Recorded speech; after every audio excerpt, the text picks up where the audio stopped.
bata atas sampai lantai. Kemudian ternyata di bagian sisi timur dari dinding pertirtaan itu kita menemukan 3 buah bilik yang sebelah kanan kirinya itu merupakan jaladuara pancuran air, sedangkan bagian tengah ini yang cukup menarik adanya arca jaladuara, arca pancuran air dengan digambarkan seorang kesatria sedang menunggang kuda begitu. Dan kemudian kita sudah menemukan hari ini pintu masuk berada di sisi barat begitu.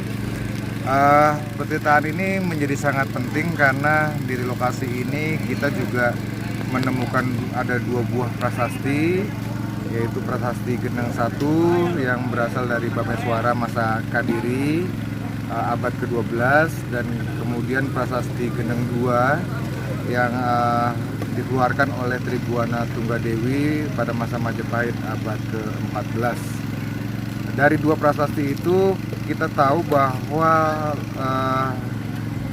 lokasi ini merupakan lokasi peribadatan bangunan suci. Ada bangunan suci yang cukup penting dari masa Kadiri hingga masa Majapahit. Dan terbukti kita juga menemukan 2 buah arca Dwarapala, kemudian ada Yoni, ada arca Brahma, kemudian ada kepala kala. Berarti kita bisa interpretasikan petirtaan ini merupakan bagian dari kompleks percandian yang lebih besar, yang kompleks percandian lain itu belum kita temukan saat ini.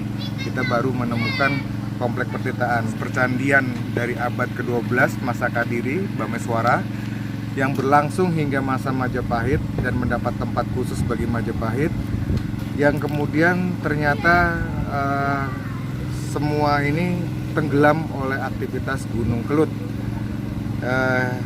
Aktivitas Gunung Kelut tercatat dalam Badan Geologi Indonesia, terjadi beberapa letusan yang menenggelamkan daerah-daerah yang ada di sekitarnya. Yang terbesar, yang terdekat itu tahun 1919 begitu. Tapi itu tidak mungkin terjadi. Ini tenggelam pada tahun 1919 karena kalau itu terjadi harusnya ini tercatat dalam inventaris catatan Belanda. Yang kedua yang lebih lama lagi adalah 1500-an Kelut erupsi meletus, dan kita prediksi itu terjadi di tahun-tahun itu. Di daerah Kepung sendiri tidak hanya ini, kita juga ada menemukan percandian Kepung misalnya yang tertutup lapisan lahar dingin vulkanik itu sedalam 6 meter. Di sini kita mendapati tertimbun sekitar 3 meter. Jadi inilah potensi dari tinggalan purbakala yang dimiliki oleh Kediri. Memang Kediri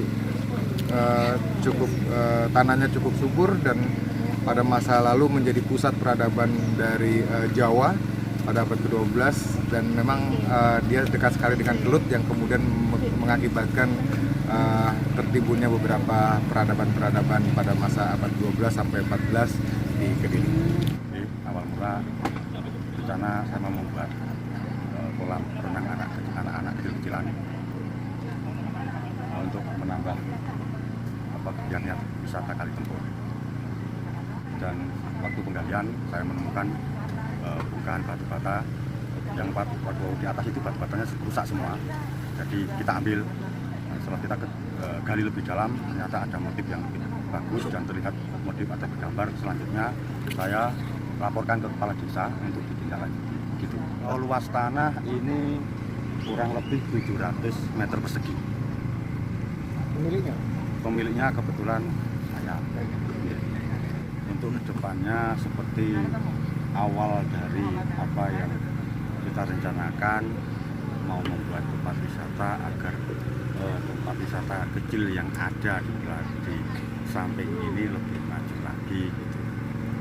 Kalau firasat tidak ada, cuma dalam hati ada keinginan kuat untuk menggali di sebelah situ gitu aja.